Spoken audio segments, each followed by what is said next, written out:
বরফগুলো মোটামুটি গলা শুরু হয়ে গেছে। সব দিকেই এখন দেখতে পারবেন বরফ গলা জল আর কাদা। আর এখানে দেখতে পাচ্ছেন যাদের মানে কি বলবো, ক্যানাডিয়ান প্রধানমন্ত্রীর থেকেও হয়তো প্রায়োরিটি বেশি ক্যানাডিয়ান গুজ। তো এই বড় হাঁসগুলো আমি আগেও দেখেছি, কিন্তু দেখুন এখানে ছোট ছোট যেই সবুজ মাথার হাঁসগুলো, এগুলো কিন্তু আমি আসলে আগে কখনো দেখিনি। তো হয়তো শীত পড়ে যাচ্ছে, পরিযায়ী পাখির মতো হয়তো এখানে আসছে ওরা। আপনাদেরকে যদি আরেকটু দেখাই, সেটা হচ্ছে নদীটা কিন্তু দেখেন পুরোপুরি হচ্ছে জমে ছিল।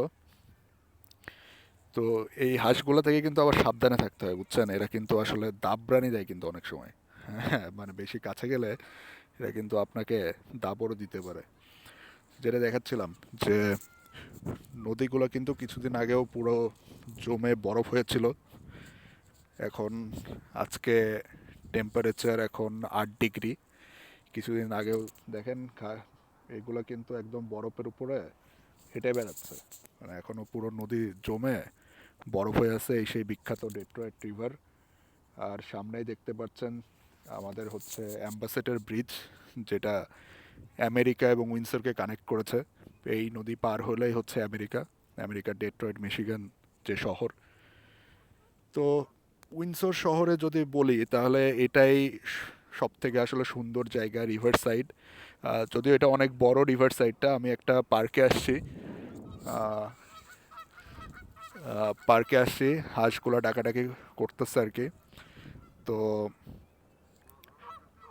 মানুষজন এখানে, যেহেতু পার্ক, বাচ্চাদের নিয়ে এসে খেলাধুলা করে।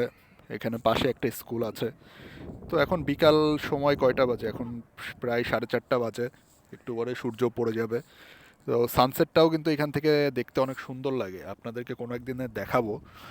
এখানে সামনে দেখুন, এখানে একটু হচ্ছে মানে যখন জলটা আহ, মানে নদীর জলগুলো হচ্ছে বরফগুলো গলে যাবে, তখন যদি আপনারা আসেন, এই জায়গাটা থেকে কিন্তু বসে থাকতে আসলে অসাধারণ লাগে।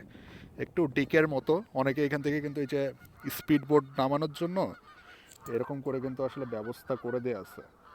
যে এখান থেকে হচ্ছে মানুষজন তাদের গাড়িতে করে স্পিড বোট নিয়ে আসে, এখান থেকে স্পিড বোটগুলো নামায়। এবং সামারে স্পিড বোট চালানো মানে খুবই একটা এদের প্রিয় অ্যাক্টিভিটি। তো সেটা তারা এখান থেকেই করে। তো এই রিভার সাইডে বিভিন্ন জায়গায় এরকম নদী থেকে স্পিড বোট নামানোর মতো আসলে জায়গাগুলো করা আছে। আপনাদের সাথে আরও শেয়ার করব। আমি আসলে অনেকদিন রিভার সাইডে আসি না, আজকে অনেকদিন পরে সময় পেলাম, আসলাম। আমার দেখে অবাক লাগছে যে একদম পুরা নদীতে পুরো বরফ হয়েছিল, যেহেতু টেম্পারেচার একটু বাড়ছে, বরফগুলো গলে গলে ভেসে যাচ্ছে সামনের দিকে। এইখানে স্রোত কম সাইডে, এই জন্য বরফগুলো এখনো গলতে পারে নাই। তো ভালো থাকবেন বন্ধুরা, আপনাদের সাথে শেয়ার করব কানাডার বিভিন্ন ধরনের জায়গা, অ্যাক্টিভিটি যেখানেই আমরা যাই। আপনাদের ভালো লাগলে লাইক করবেন, শেয়ার করবেন, কমেন্ট করবেন, সাবস্ক্রাইব করবেন। Thank you.